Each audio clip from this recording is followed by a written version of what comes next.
Assalamualaikum warahmatullahi wabarakatuh. Izin perkenalkan, nama saya Ra'il Maulana Ayasa dari Prodi Teknik Lingkungan Universitas Pasundan dengan nomor NPM 2530530. Di sini saya akan mempresentasikan terkait globalisasi dan kewarganegaraan. Apa sih globalisasi? Yaitu analisis kritis tentang eksistensial peluang global dan dinamika peran aktif warga negara Indonesia di era digital sesuai paradigma Pancasila. Next, apa sih memahami globalisasi? Mari kita ulas. Hakikat globalisasi memiliki dua aspek penting, yaitu proses integrasi mendunia, dunia tanpa batas, atau borderless, yaitu globalisasi merupakan fase intensifikasi hubungan sosial dan ekonomi lintas benua. Fenomena ini menghubungkan berbagai peristiwa di satu wilayah dengan wilayah lain di belahan bumi yang berbeda, menciptakan ketergantungan global yang tidak terhindarkan, serta menuntut adaptasi kulturasi yang cepat. Poin yang kedua yaitu dunia tanpa batas, yaitu hilangnya sekat ruang dan waktu berkat revolusi digital, arus modal, pertukaran budaya, penyebaran ideologi, serta informasi kini bergerak bebas dalam menghitung detik tanpa hambatan. Teritorial format negara mendefinisikan ulang kedaulatan tradisional secara fundamental. Oke, next. Katalisator globalisasi memiliki dua aspek penting, yaitu faktor teknoekonomi. Revolusi teknologi informasi, internet, AI, big data mempercepat diseminasi pengetahuan dan komunikasi global. Hal ini didukung oleh liberalisasi ekonomi pasar bebas yang memicu ketergantungan finansial antar negara secara masif. Yang kedua yaitu akselerasi infrastruktur.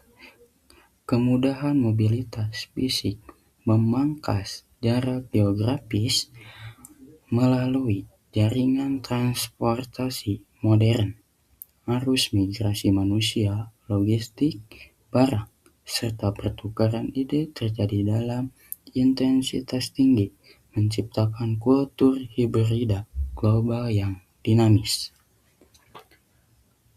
Next. Kedua, analisis dampak. Kita bahas apa sih itu analisis dampak. Yang pertama yaitu implikasi positif yang memiliki 3 aspek penting. Ya, ada kemajuan iptek, peluang ekonomi, kemanusiaan universal. Apa sih itu kemajuan iptek? Kemajuan iptek mempermudah transfer teknologi tinggi, merangsang inovasi akademik domestik, dan mempercepat kolaborasi riset ilmiah lintas batas untuk memecahkan isu global. Yang kedua, peluang ekonomi membuka akses pasar ekspor yang lebih luas bagi produk kreatif lokal serta menarik investasi asing guna akselerasi pembangunan infrastruktur nasional secara merata.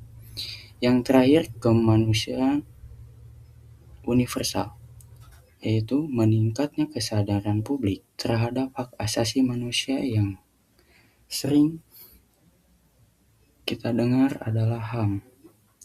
Apa sih itu? Penguatan supremasi hukum dan advokasi nilai-nilai demokrasi yang inklusif di tingkat akar rumput.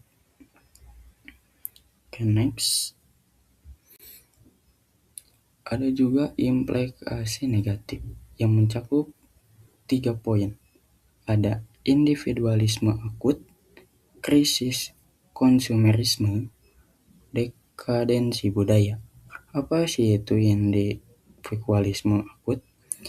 Memudarnya nilai-nilai komunal, tradisi, gotong royong, dan kepedulian sosial yang secara perlahan digantikan oleh kompetisi, egoistik, kemanusiaan materialistik.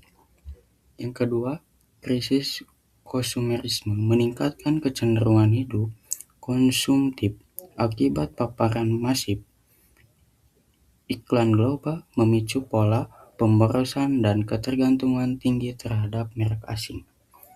Yang terakhir, dekadensi budaya, potensial budaya barat secara ekstrim tanpa proses filtrasi lokal yang memandai sehingga mengancam kelestarian, moralitas, dan identitas luhur Nusantara.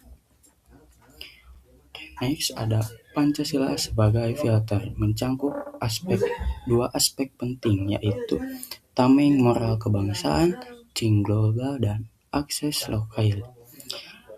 Di tengah derasnya infiltrasi ideologi dan budaya luar, Pancasila mutlak bertugas sebagai filter moral. Setiap nilai asing yang masuk harus diuji kesesuaian dengan nilai ketuhanan, kemanusiaan, persatuan, kerakyatan, dan keadilan sosial Indonesia. Yang kedua yaitu konsep yang menuntut warga negara untuk memiliki wawasan global yang luas, inklusif, dan adaptif terhadap perkembangan ilmu pengetahuan dunia, namun tetap teguh bertindak dan berperilaku berlandaskan karakter luhur lokal budaya Indonesia. Oke, next. Komitmen kebangsaan 100% ketahanan nasional menghadapi globalisasi, yaitu adaptasi terhadap modernitas dunia harus diimbangi dengan kepatuhan total pada jati diri bangsa. Kunci utama kesuksesan kita terletak pada penguatan integrasi sosial, perbedaannya ekonomi, berbasis komunitas lokal, meningkatkan kualitas pendidikan karakter, serta literasi digital yang mumpuni di kalangan generasi muda untuk menangkap polarisasi informasi. Next, ada juga strategi menghadapi arus.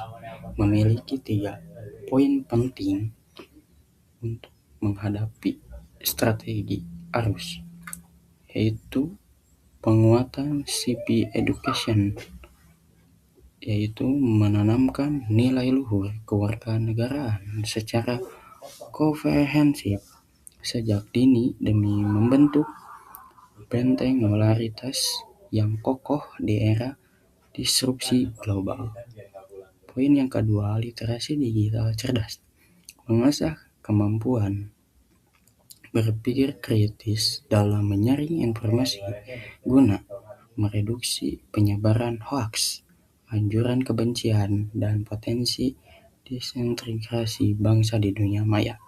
Yang ketiga, kemandirian ekonomi kreatif, yaitu mendukung, memproduksi, dan mengkonsumsi produk dalam negeri secara konsisten sebagai aktualisasi nyata bela negara di sekitar perekonomian.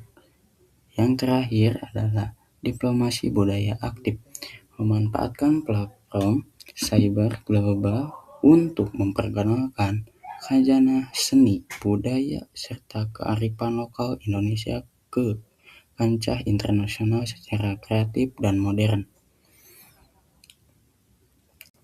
Next, ada juga evaluasi identitas warga yang mencakup 4 aspek poin, yaitu identitas lokal, identitas nasional, warga global, dan warga digital. Apa sih itu identitas lokal? Identitas lokal yaitu keterikatan emosional dan sosial yang kuat pada adat, budaya daerah, serta komunitas geografis terdekat.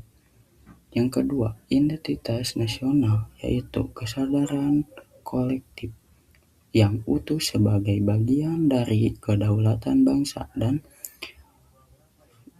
falsafah negara kesatuan. Yang ketiga, warga global, keterlibatan aktif dan merespons isu kemanusiaan, ke keitaran pelestarian lingkungan dan keadilan sosial dunia.